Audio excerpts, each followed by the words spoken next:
Thank you. You may be seated.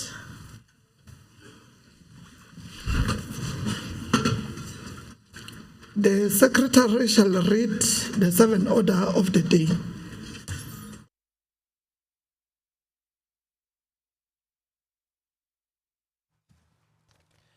Order number 7, Policy and Budget Speech on Vote 1, Office of the Premier. I now call upon the Premier, Honorable R.M. Tshwenitsipane, to deliver the policy and budget speech.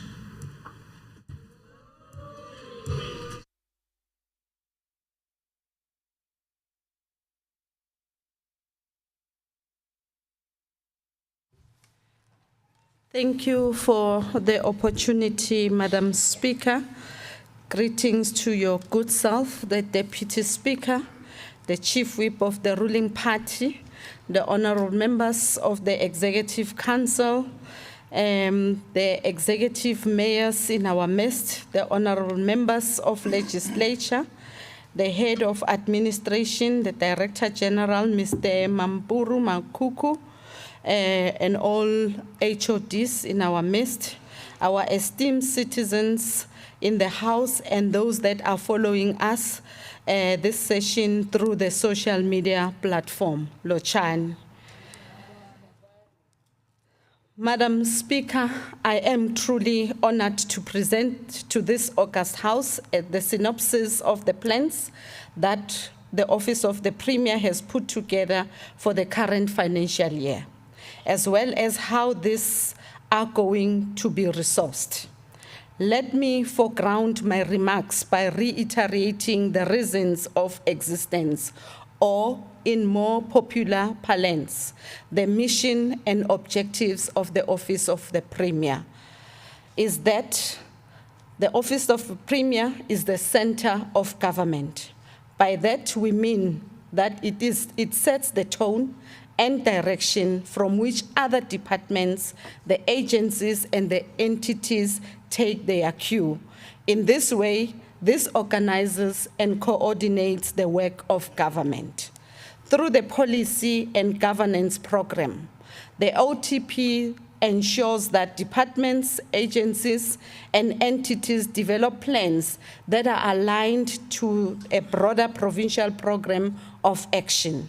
Working with the Ministry of Performance Monitoring and Evaluation in the Presidency, as well as Provincial Treasury, we continue to quality assure departments' annual performance plans and annual operation plans to ensure alignments to broad governance priorities, including the National Development Plan.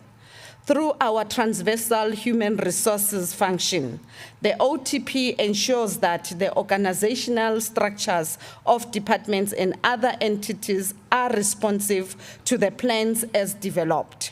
Through the Provincial Government Information Technology Office, the OTP ensures that the ICT environment, governance, and systems are suited to a transformative government that Mpumalanga strives to be. Through the internal audit function and in collaboration with Provincial Treasury, the OTP propagates a culture of accountability for and a responsible use of public resources. In this regard, we are pushing for an eventuality where all Mpumalanga provincial government departments and entities achieve clean audit outcomes in line with the standards set out by the Auditor General of South Africa. The OTP also serves as the coordinator of international relations and cooperation activities and initiatives of the provincial government. To this end, the OTP ensures that international agreements are translated into action and international missions are not undertaken purely for their sake.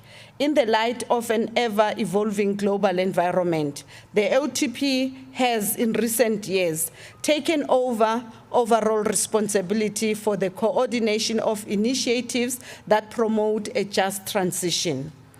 In terms of institutionalizing government priorities and long-term planning, Madam Speaker and honorable members, we are in the final year of the 6th administration. It therefore goes without saying that we shall be documenting reflections of the 30 years of our work as the ANC in pursuit of people's power since the liberation of our people from the bondages of apartheid, a brutal system that the United Nations declared as a crime against humanity. The 30-year review report that we are compiling will highlight the accomplishments of our democracy thus far and identify areas of improvement. The review would be incomplete if it failed to showcase how, as the nation, we navigated the financial crisis of 2008 and the COVID-19 pandemic that threatened the very existence of humanity and changed the course of history. This work will be concluded in the next financial year, 2024-25. It will inform the review of the Provincial 5-year plan of 2019-2024 and the development of the 2024-2029 Provincial plan in line with the new National Medium-Term Strategic Framework of 2024-2029 that is currently underway. We will also continue to strengthen seamless implementation of the district development model and related District 1 plan in the province as part and parcel of all 3 spheres of government. We are in a process of a performance review of all provincial public entities, and a review report will be ready by the end of the current financial year.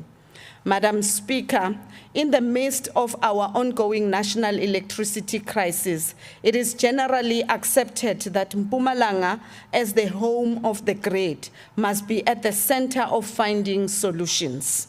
This is largely due to the 11 ESCOM coal-fired power stations that are in our province, as well as the high number of coal mines, which constitute a core of our country's energy supply.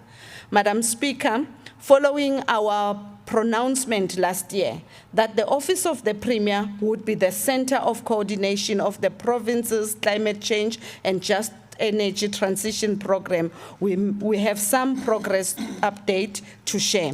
We hosted a successful Just Energy Transition Alignment Workshop in May 2023. Participants in the workshop included the public and private sectors, organized labor, civil society, and international partners. The transition from the coal will have a disproportionate impact on us as a province due to the extent of job losses and concomitant negative effect of livelihoods. It is incumbent upon us to ensure that it is managed such that we leave no one behind. Given the fact that agriculture and tourism constitute the backbone of the provincial economy, we are giving special attention to climate-smart agriculture, ecotourism, and green industries as areas to explore as we manage the transition. These views are some of those that were sufficiently ventilated during our recent 2-day alignment workshop. It was then concluded that we accelerate interventions to generate alternative economic activities in the province, including accelerated implementation of the Komati project as a demonstrable example of moving away from reliance on coal whilst protecting jobs and community livelihoods. In addition, the workshop further underscored the need for a comprehensive and integrated economic diversification and industrialization strategy firmed up with a strong implementation plan. Having made the commitment previously, I am happy to announce we have since appointed a provincial head of the Just Transition from Mpumalanga, whose preoccupation it will henceforth be the realization of all our hopes and plans for the Just Transition. Madam Speaker and honorable members, our trade and investment initiatives are gaining momentum subsequent to the COVID-19 induced lull. We have resuscitated engagement with the Office of the Governor of the Maputo Province of Mozambique and foresee a lot of activity on both sides for the foreseeable future.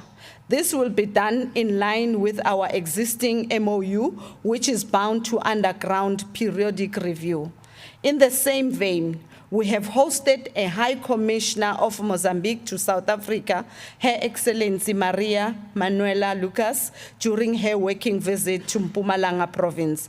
In the process, the High Commissioner reiterated Mozambique's commitment to strengthening the existing relations between our sister countries, to which we are fully aligned. During the State of the Province address, I announced our comprehensive plans to be fully engaged in the BRICS programs during this year, where South Africa is, in the person of President Ramaphosa, assumes the chairpersonship of the crucial body. Mpumalanga was the first province to host the BRICS Roadshow, at which all BRICS country representatives participated. We will be hosting more events along similar lines, including meetings with the big BRICS ministers of higher education and training, as well as those of education, arts, and culture. Insofar as the Premier's Youth Development Fund, Madam Speaker, June is Youth Month, following a heroic deeds of the youth of 1976.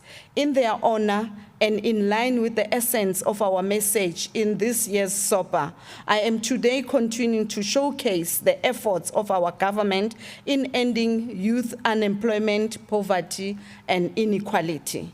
Since its inception, the Premier's Youth Development Fund has empowered 97 youth-owned businesses across the province to the tune of 140 million rand. These enterprises are drawn from a wide spectrum of sectors, such as mining, manufacturing, your retail, ICT, transport and logistics, health and fitness, restaurants, to mention but a few. The disbursement of funding has created numerous employment opportunities and afforded young people ample opportunities to become part of the mainstream economy. During the course of the current financial year, we have set aside a total budget of 114 million rand, which is inclusive of a rollover of 16 million rand. Of this budget is earmarked for enterprises owned by young people with disabilities. We continue to provide the necessary post-funding support to ensure that these enterprises are sustainable. Madam Speaker, it is truly heartening to see how the beneficiaries of the Premier's Youth Development Fund are making an impact in their communities through this financial injection.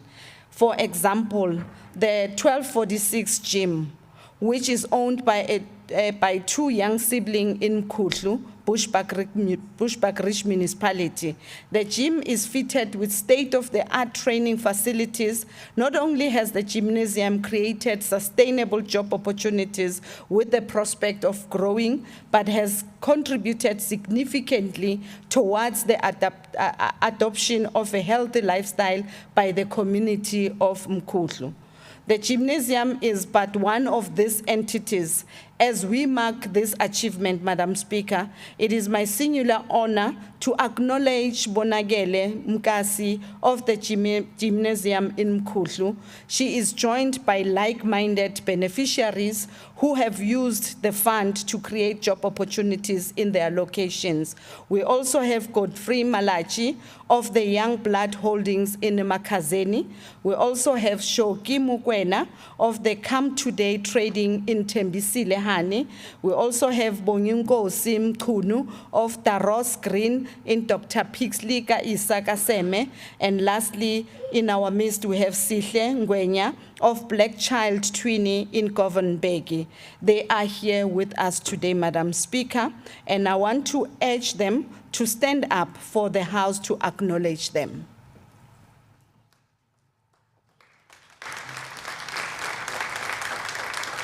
Thank you very much. You may be seated.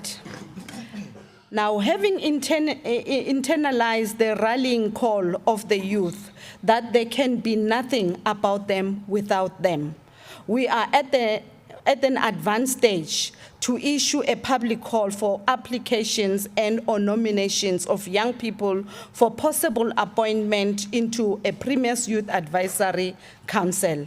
An invitation in this regard will be circulated widely in a form of an advertisement for suitably qualified young men and women to be appointed to advise me on matters that affect them. On tackling gender-based violence and femicide, Madam Speaker, we have set up rapid response task teams on GBV in some of our local municipalities, and I hereby make a call to the ones lagging behind to follow suit. This will enable us to establish the provincial task team on GBVF immediately after the district task teams on GBVF would have been established. All this ought to happen during this current financial year. Insofar as mainstreaming of services for persons with disabilities, Madam Speaker, through the Office of the Status of Disabled Persons, we will continue to monitor the mainstreaming of transformation issues in respect of persons with disabilities. To this end, we will implement the Provincial Disability Policy Framework, which will assist our endeavors to improve the quality of lives for the designated group. One of our firm commitments as an office is to strive to ensure that 7% of goods and services that we procure is from enterprises owned by persons with disabilities. This is a requirement that we would like to see all our departments, our entities, and municipalities adhering to. In so far as addressing the plight of our military veterans, Madam Speaker, this administration has, in the previous financial year, committed itself to transforming the socio-economic conditions of all military veterans in our province. To this effect, the Premier's Advisory Council was established and the terms of reference clearly laid down in respect of their mandate. For the current financial year, all provincial departments have, in tandem with the Premier's Military Veterans Advisory Council, developed a program of action that seeks to accelerate the conferment of benefits to qualifying military veterans as prescribed in the Military Veterans Act. The POA is a reflection of commitments made by the departments to address the plight of ex-combatants whilst improving their material conditions. The following planned targets will be achieved in the current financial year: the compilation of a book that relates to the contribution made by military veterans residing within Mpumalanga towards achieving the freedom we are currently enjoying. The construction of houses in order to provide shelter to our ex-combatants and their dependents, organizing of a wellness day with a view to promote healthy lifestyle, the provision of counseling and treatment services to those who are emotionally affected as a result of deprivation, the construction of an incubation program to capacitate those that want to be entrepreneurs, and lastly, the establishment of a dedicated military veterans unit within the Office of the Premier, whose first task will be to finalize and digitize the military veterans database. My office will assist with the implementation of the POA as one of the provincial priorities for the current financial year and provide feedback to the Executive Council on quarterly basis. It is also important to indicate that all hands are on deck in all the three spheres of government to provide long-lasting solutions to the socio-economic plight of ex-combatants.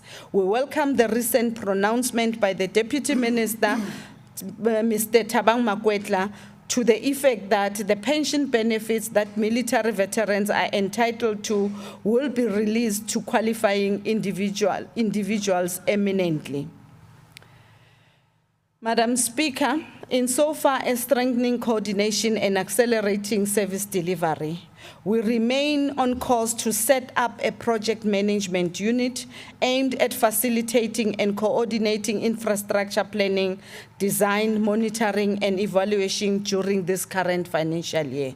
Working with other partners, the unit will help fast-track the construction, the maintenance, and rehabilitation of strategic basic infrastructure, the social infrastructure and economic infrastructure of the entire province across all spheres of government. Insofar as strengthening our research agenda, we have completed 2 evaluation studies in the recently concluded financial year. The first one was on boarding schools and that sought to evaluate the functionality, the effectiveness, and unique value proportion of the boarding schools system. The second study was on a sustainable household support program that sought to evaluate the impact of the funding provided to indigent households. This year, we will undertake a second phase of this study, which will determine the interventions that will be required to improve the standard of living of indigent households. We are also developing internal research capability by, among others, training staff across our provincial departments to be able to conduct rapid evaluation using internal capacity comes with an added benefit of reduced costs. Madam Speaker, working together with the Department of Social Development, we have concluded evaluation study on the Sanitary Dignity Packs project. The evaluation findings demonstrate that providing free sanitary products or lesson about menstruation has increased girls' attendance at school throughout the province. Furthermore, my office will conduct performance assessments on the implementation and the impact as well as the short-term benefits of the Mpumalanga Economic Reconstruction and Recovery Plan. At a partnership level, we are in a final stage of concluding our MOU with the University of Mpumalanga. The stage we are at includes the institutional mechanisms, staffing, and financing of a dedicated research institute. This is in line with the national and international practice where government partner with higher education and research institutions to ensure that the plans they implement are cutthroat and in line with what pertains out there. We are further strengthening our capability to monitor continuously levels and quality of service delivery across all spheres of government. To this end, we will introduce a scientific, technologically enabled service delivery monitoring tool in the current financial year.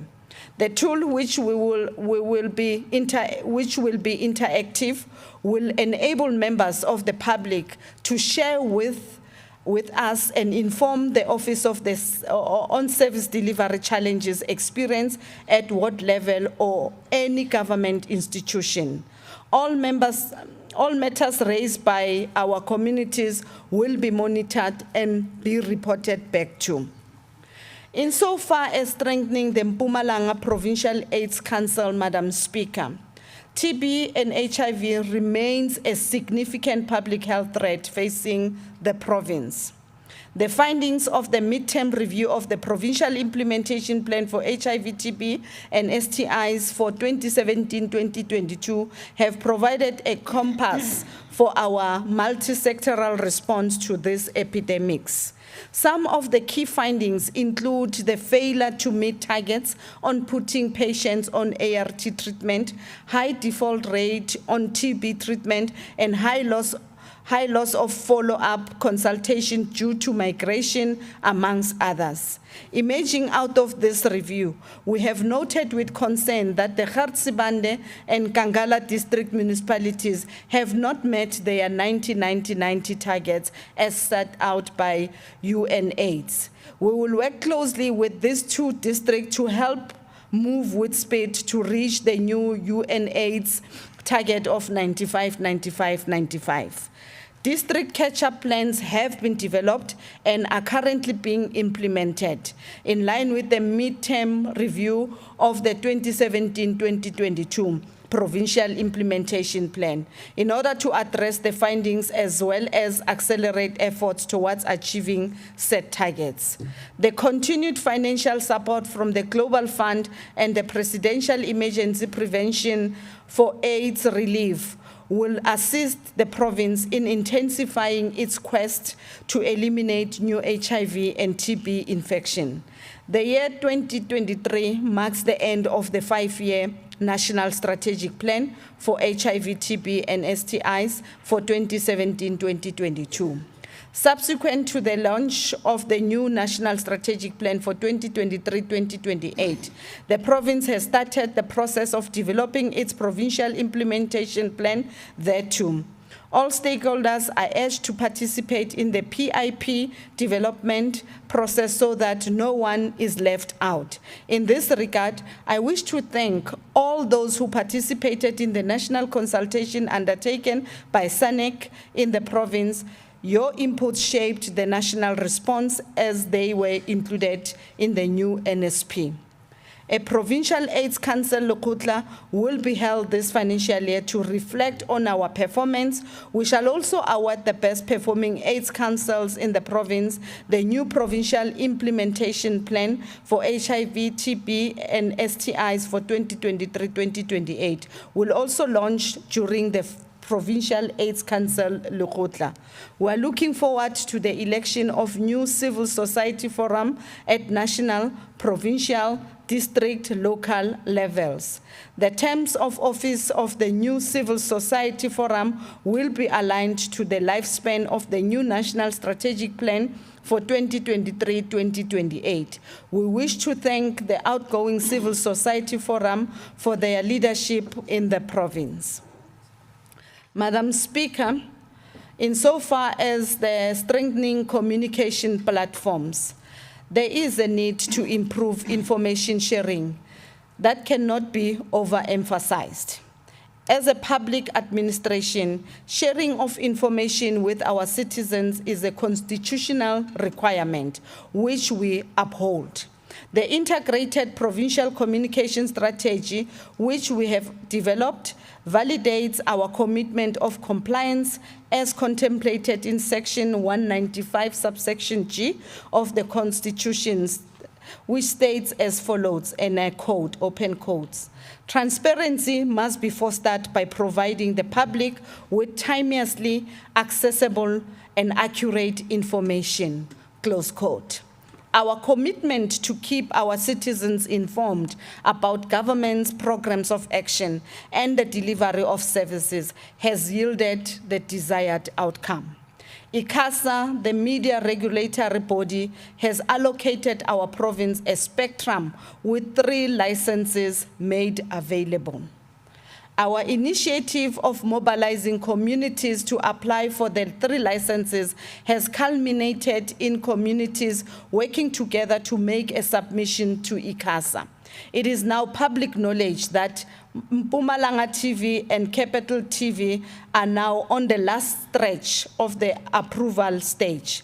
The 2 have gone through objection phase, and the 14 days period of lodging the objection has since lapsed. With no challenges, it is now up to ICASA to grant them their licenses, and this is imminent. In a province such as ours, this is a quantum leap, Madam Speaker. In our quest to bridge the information sharing gap that often exists between public administration and the citizens we are meant to serve and protect. Furthermore, this is significant to showcase Mpumalanga's cultural diversity and tourism destinations.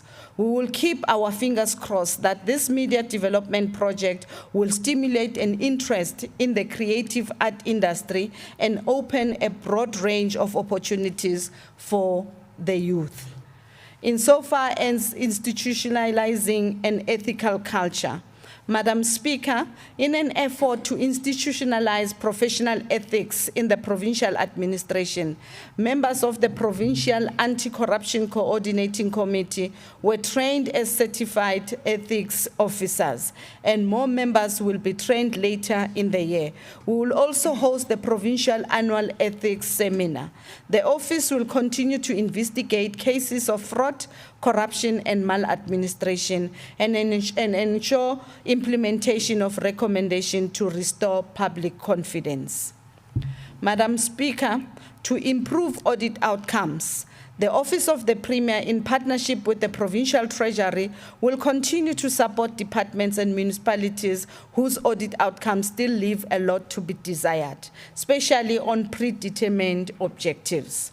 During the 2022-23 financial year, through the Shared Audit Service function, we were able to provide internal audit services to the 5 cluster departments.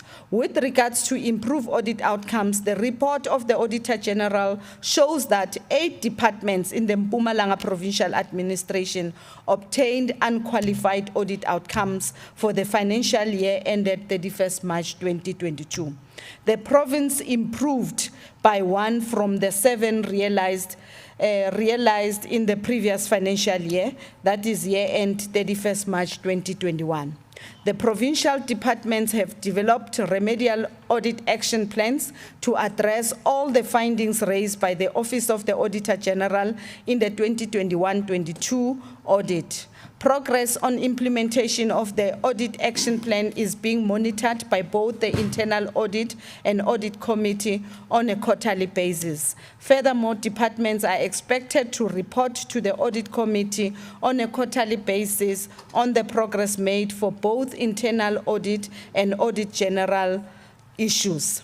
My office will, in 2023-2024, continue to provide internal audit services to these departments and monitor implementation of audit action plans to ensure the realization of improved audit outcomes.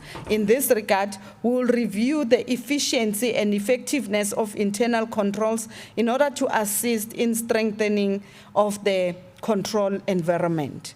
These performance outcomes take into consideration our strategic forecast for the next 5 years, as detailed in our retable strategic plan for 2020-25 and annual performance plan for 2023-24, tabled in this August House. Madam Speaker, I want to emphasize our firm commitment to make Mpumalanga the best place to live in for its citizens.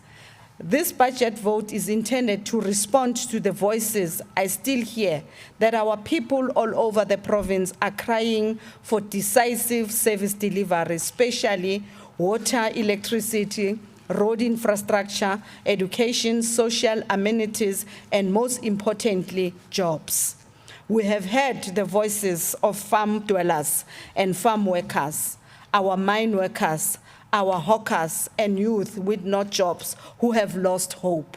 Our people are still yearning for land to farm and build their families decent houses. Our people are, however, acknowledging that the ANC-led government in this province has acting like a true caring government of the people, provided them with housing, cushioning them against extreme poverty through social grants, and even when COVID-19 worsened their situation, this caring government of the ANC intervened with a special social relief fund. The people of Mpumalanga are clear in their resounding affirmation that for this to be achieved, they expect of us to build a government that is people-driven, people-centered, a responsive government commitment towards addressing their basic services. It is therefore my honor, Madam Deputy Speaker, to table the budget of the Office of the Premier, and I accordingly request the House to approve the amount of 478,132,000 rand for the 2023-24 financial year, broken down as follows. Program 1, which is administration, is at 144,797,000 rand. Program 2, which is institutional development, 101 million rand, 698,000 rand. Program 3, which is policy and governance, which is 231 million rand, 637,000 rand. Accordingly, Madam Speaker, may I take this opportunity and send my heartfelt gratitude of appreciation to the Director General of the Department of the Office of the Premier, the MECs, all the HODs, and the entire staff at large for their relentless support in making sure that the executive is able to execute their responsibilities as expected by our communities. Accordingly, I also want to take this opportunity and thank my organization, the African National Congress, for bestowing me with this responsibility of leading this government. And lastly, words of appreciation goes to the chairperson of the Portfolio Committee, Honorable Tomo, for the steering, guidance, and leadership and holding the department accountable. Thank you very much for the opportunity.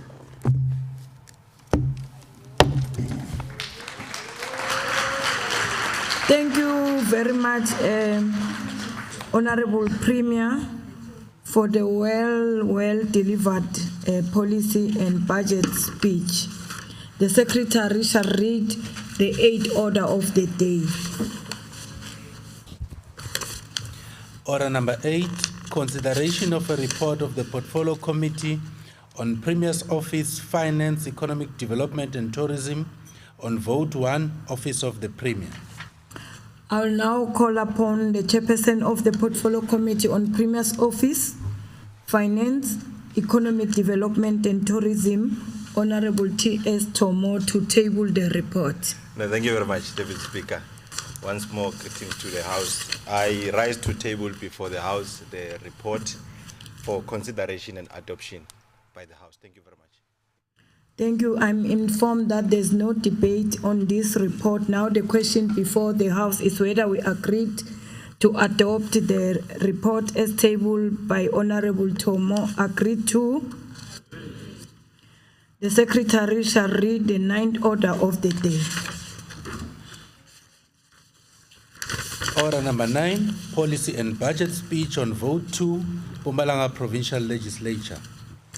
I'll now call upon the Speaker of the Mpumalanga Provincial Legislature, Honorable MC Masilela, to deliver the policy and budget speech. Over to you, Honorable Speaker.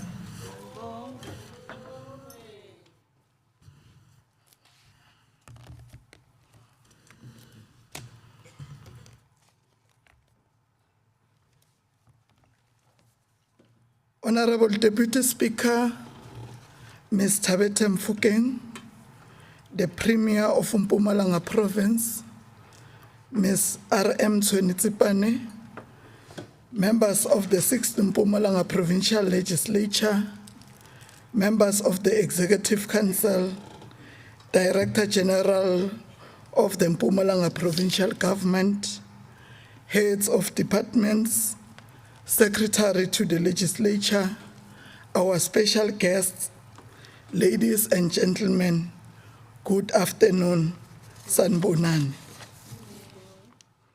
I have the pleasure to table the 2023-2024 policy and budget speech of the Mpumalanga Provincial Legislature as we approach the final leg of our term of office as the 6th legislature. This budget speech comes after all members of the Executive Council tabled their policy statements reflecting the service delivery commitments of the various departments. We are also tabling this budget following the Premier's well-delivered State of the Province address earlier this year, and also the budget speech for the Premier's office. To this, we must thank the Premier and members of the Executive Council for a job well done and equally acknowledge the valuable contributions of honorable members in the debates. Our submission to this August House intends to outline the state of the legislature as a reliable body of oversight and also outline our plans in line with our constitutional duty. As we conclude this season of budget policy statements, it is fitting to ask the question, what we ought to do to ensure our legislature remains an instrument of liberation for all our citizens. As we draw closer to the 2024 national general elections, how do we promote maximum voter turnout and participation of our people, especially the youth, in the formation of a government of their choice? The State of the Province address, as well as other addresses made to this House, indicate trying times of systemic, interconnected, and multiple crises, further compounded by an unstable international climate informed by ongoing geopolitical tensions. We should, as individual honorable members and as this collective, deconstruct and true meaning of this moment in order that we respond to the perennial question of what we ought to do within the limited time and space bestowed upon us by history.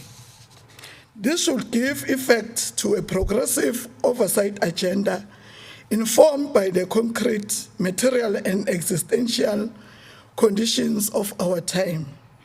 Research indicates that the honeymoon period of exuberance since the first democratic elections in 1994 is over, and disillusionment with the project of social transformation is settling in. As we reach our people through the various activities of the legislature, increasingly our people are asking difficult questions about progress being made since the dawn of democracy. As the center of our oversight agenda and political imperatives is to gradually dismantle the colonial legacy that set the scene of post-apartheid South Africa as the most unequal economy in the world, which in effect enriched a minority by holding down economic opportunities and incomes for the majority. Also, following the end of formal apartheid, we have seen, according to industrial policy specialist Neva Makgetla, the phenomenon of the reproduction of inequality. This she underscores as an outcome of the persistence of a highly concentrated economic power, reinforced by continued inequalities in education, geographical location, infrastructure, and work organization. Whilst the democratic state introduced the reforms, it hasn't gone enough to bring about change and transformation in inequality. Disadvantage continues to be inherited between generations with an entrenched race, gender, and class dynamic, which remains the mainstay of social tension, violence, and conflict in our society. This moment also requires an oversight agenda and political imperative to study the phenomenon of wealth in our province. Who has it? How is it maintained? And how is it reproduced? Exactly. How might power be redistributed away from the incumbent elite towards the interest of the working poor and socially marginalized? This is according to Michael Smith at the Institute for Africa Alternatives, is a fertile research agenda aimed at unmasking the systemic failure of post-apartheid macroeconomic and industrial policy. More broadly, a moral political imperative as we struggle against inequality and socio-economic injustice. It is, according to Paulo Freire, an understanding that liberation is not a gift, not a self-achievement, but a mutual process and interface between oppression and the oppressed. To do so will also require the renewal of our democratic institutions and the strengthening of the capabilities of our administrative organs. It also calls for a comprehensive attack on mediocrity in service delivery and maladministration. It further calls for a systematic unbundling of corrupt activities, corrupt networks, and corrupt persons in both private and public sector. Lastly, calls for this legislature to more actively and diligently exercise oversight over executive, which implies more careful and thorough examination of the activities in government. Whilst we can exercise oversight, we must be seen exercising it. We must necessitate a rupture with our painful past and present situation in order we rewrite this moment anew. This is, honorable members, the fundamental contradiction of our time. The pursuit of unabated capitalist accumulation that is creating deepening poverty and exploitation. A period of both growing progress for few and increasing poverty for the many.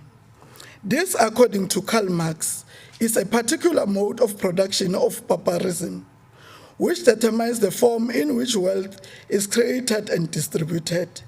It is a system in which the production of commodities for the market is produced by workers for inherent benefit of a few.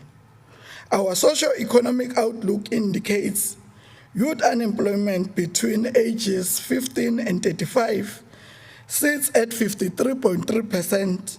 Furthermore, 64.9% of household income in the province still relies on government grants, and a total of 52.9% at a national level. This simply means more than half of our population is living in abject poverty. This is a catastrophe that must be abated, May Premier. White supremacy remains entrenched and embodied in institutions and institutional practices. It is being enacted in everyday ways, under varying circumstances and evolving conditions. Amilcar Cabral reminds us that national liberation exists when and only when the national productive forces have been completely freed from all and any kind of foreign domination. That the principal aspect of national liberation is the struggle against colonialism. Accordingly, our oversight agenda should principally and understand that the necessary and sufficient condition for a more livable society is the collective ownership and democratic control of the chief instrument and production. Thus, our economic institutions are inherited and therefore historically and not natural. They can be changed through the political unity, organization, and will of the broader section of the oppressed men and women of our nation. To this end, we must struggle to build a new politics that speaks to our people, rather than simply for our people. This is a politics of self-representation, through which our very idea of participatory democracy should be underwritten. We must reinscribe a politics of existence in which ethics, moral conduct, and humanity become the mainstay. Thus, as we approach June 16, where we commemorate the selfless 1976 generation of youth, this policy and budget speech possesses difficult questions, forcing to us to confront the now, instead of a suspension of our problems to the future. Our spiritual canvas is that another world is possible, that we need to transcend discontent and build a better world order, which is the political act to the change the state of things. It is enacting a new sensing, believing, thinking and reasoning, a culture change in conduct of especially our oversight business, that to question anything is to risk everything. And to inculcate the age-old idea by one of the greatest social scientists of the Middle Ages, Ibn Khaldun, who stated that the natural disposition to think is the real meaning of humanity. To this, we invite honorable members to wrestle with these tormenting questions as an activist, vibrant, and people-centered legislature. Frantz Fanon also forewarned that the unpreparedness of the educated class, the lack of practical links between them and the mass of people, their laziness and their cowardice at a decisive moment of struggle will give rise to tragic mishaps. We thus humbly call for a more responsive, capable, and rigorous legislature. In order, we redirect our energies towards building a more just and equal society. A society will reject any individualist understanding of human progress and liberation and accept a collective responsibility for society through our families and communities.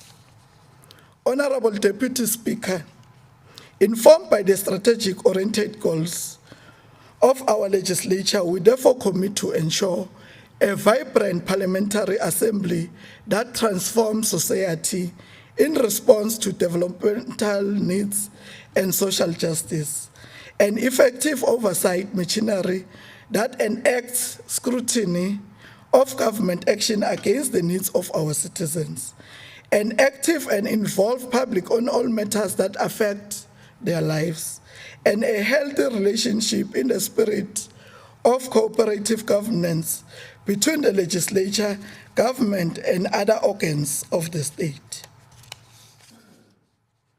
The Mpumalanga Provincial Legislature Oversight Model remains our guide in implementing the oversight function of the legislature. This is our action plan on how best to provide support to parliamentary committees. Our current challenge relates to the quality of oversight and perceptions of a weakening state machinery. This is of principal interest to our sector, since committees are the bodies through which oversight is achieved. We'll enhance resources for committee support and enable them to conduct research and investigations. We'll also strengthen resolutions, tracking, and introduce systems that better monitor and evaluate committee reports. We'll also work towards strengthening the advisory section to committees as resources become available. The legislature continues to involve the public in its processes and programs through sitting of the House, public hearings, petition processes, public and voter education, sector-based forums, taking legislature to the people, State of the Province address, maximum use of technology, constituency offices, nation building and political calendar events, national, provincial, as well as local media. Under our environment of reducing budget, we'll introduce more innovation and creativity to ensure we do more with less. We are also embarking on a redesign of some of our core activities as we make assessment, take stock, and approach 30 years since the establishment of our democratic parliament and legislatures. The petition section has continued its good work, receiving over 250 petitions from members of the public in the past year and managed to finalize 96 cases. Today, Ms. Joyce Nkuna at Matras Village, who awaited a house for the past 11 years while living with 11 dependents in a shack, will soon receive a handover of her RDP house. I thought you will clap your hands. We therefore call on our people to utilize these platforms created by our Constitution to interact directly with the legislature. We can report that during the 2022-2023 financial year, the legislature considered 8 national and provincial bills. 1 provincial bill and 10 national bills are currently being processed by various committees. These bills shall be processed before the end of the 6th legislature term as required. In response to our goal to improving lawmaking and the effectiveness of legislation for the benefit of our people, we must encourage members of the Executive Council to identify gaps in provincial legislation and table provincial bills. In line with our Constitution and rules and orders, we continue the cost containment and cost curtailment measures to ensure the legislature ably executes its mandate. Honorable members, our environment therefore dictates that the allocated budget is not sufficient to cover all the budget pressures. This is a moment of a reducing budget across government. Due to our current economic and financial crisis, this is further exacerbated by increase in prices and standard of living. We humbly request cooperation and patience from members and staff as we introduce changes in the legislature spending patterns in order that we do not compromise on the core business. As indicated in my previous policy statement, some traditional activities like TLPs, public education, sectoral parliaments, and SOPA will have to redesign and change form, content, and even our methodology in order we reposition the legislature for our new reality. The cost for travel and accommodation will require further cuts across the board. We commit to reduce goods and services costs through reconfiguring the manner we conduct business, which includes maximum use of technology. In this regard, we make the call for greater value in the public resources we spend. The Mpumalanga Provincial Speakers Forum continues to be an important platform for provincial speakers to share best practices and set the agenda for lawmaking, public participation, and oversight in the province. The Speakers Forum has adopted a developmental approach through which the oversight mechanism at both spheres will be strengthened. We have also strengthening cooperation between the provincial legislature and the local government on matters of mutual interest. We'll continue to allocate resources towards the successful coordination of this important forum. We'll continue to provide the necessary tools of trade required to enable members to successfully execute their mandate. The project to revamp the offices allocated to members is drawing to a close. The legislature has also allocated the resources to ensure the smooth exit and entrance of new members as we transit to the 7th legislature in the year 2024. The legislature will continue to support the capacity development of members until the end of this term. To this end, we have rolled out 2 sector-funded programs. We have also rolled out support to ensure that our members complete various graduate programs at universities. The branch of the Mpumalanga Provincial Legislature Commonwealth Parliamentary Association is amongst the few who have adopted a 5-year strategic framework. We have also convened a gender sensitization seminar as mechanism for gender-sensitized budget assessments, through which all government departments will be held accountable. Let me repeat. We have also convened a gender sensitization seminar as a mechanism for gender-sensitized budget assessments, through which all government departments will be held accountable. Our strategic outcome-oriented goals require that we promote nation building and observe national political calendar events. Over the past year, we continue to spread love, ubuntu, and comfort to the most vulnerable communities in Nkomazi, Mkhondo, Likwa, Bushbuckridge, and Tembisile, Hani local municipalities.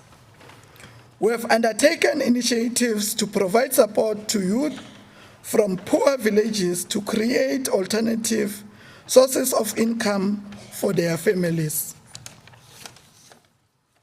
We, in accordance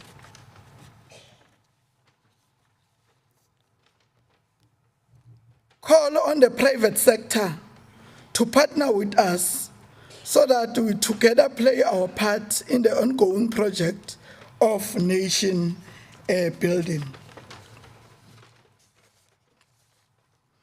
As I conclude, let me challenge honorable members and staff to join me in the hope and belief that another world is possible, that whilst the world is currently at an impasse, aims there states that this can only mean one thing, not that there is no way out, but that the time had come to abandon all the old ways which led to the current state of fraud, tyranny, and murder. That a time has come for us to work out new concepts for a new and radical humanity. Honorable members, the total amount proposed to be appropriated to vote to for 2023-2024 financial year is 405,266,000 rand and is allocated to the two programs as follows. Program 1, Administration, 198,544,000 rand. Program 2, Parliamentary Business, 206,722,000 rand. Finally, let me take this opportunity to thank the Deputy Speaker for her guidance and support, the Chief Whip of the Majority Party, the presiding officers, leaders of political parties, and all members of the Legislature for your valued contribution and support. Members of the Mpumalanga Speakers Forum for your valued contributions. The Premier, Mayor Refilwe Mthweni-Tsipane, and members of the Executive Council for your continued cooperation and hard work, making the business of the Legislature more effective. Thank the Secretary to the Legislature, management and staff that ensure a professional administrative support to all honorable members. Lastly, thank my family and comrades who remain my pillar of strength and support.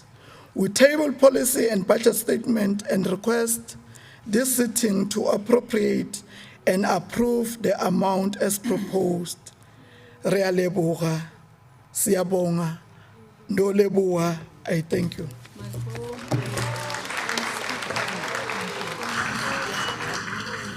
Thank you, Honorable Speaker, for well delivered policy and budget speech. The Secretary shall read the 10th order of the day.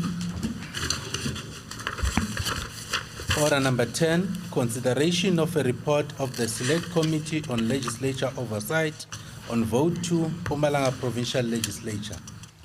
I'll now call upon the chairperson of the Select Committee on the Legislature Oversight, Honorable F.V. Mlombo, to table the report. Thank you very much, Honorable Deputy Speaker. I rise on behalf of the Select Committee to request the House to accept and adopt the report as presented. Thank you. Now the question before the House is whether we agree to adopt the report as tabled by Honorable F.V. Mlombo. Agreed to. The Secretary shall read the 11th order of the day. Order number 11, consideration of a report of the Select Committee on Legislature Oversight on the fourth quarterly performance report 2022-23 financial year, Mpumalanga Provincial Legislature. I'll now call upon Chairperson of the Select Committee on Legislature Oversight, Honorable F.V. Mlombo, to table the report. Thank you very much, Speaker. I rise to table the report for the consideration of the House. Thank you very much. Thank you. I'm informed that there's no debate on this report. Now the question before the House is whether we agree to adopt the report as tabled by Honorable F.V. Mlombo. Agreed to? That brings us to the end of today's business. You are all requested to remain standing at your places until the procession has left the chamber. The House is adjourned until Friday, 23 June 2023 at 10 o'clock in the very same chamber. All rise. Remain seated. Remain seated.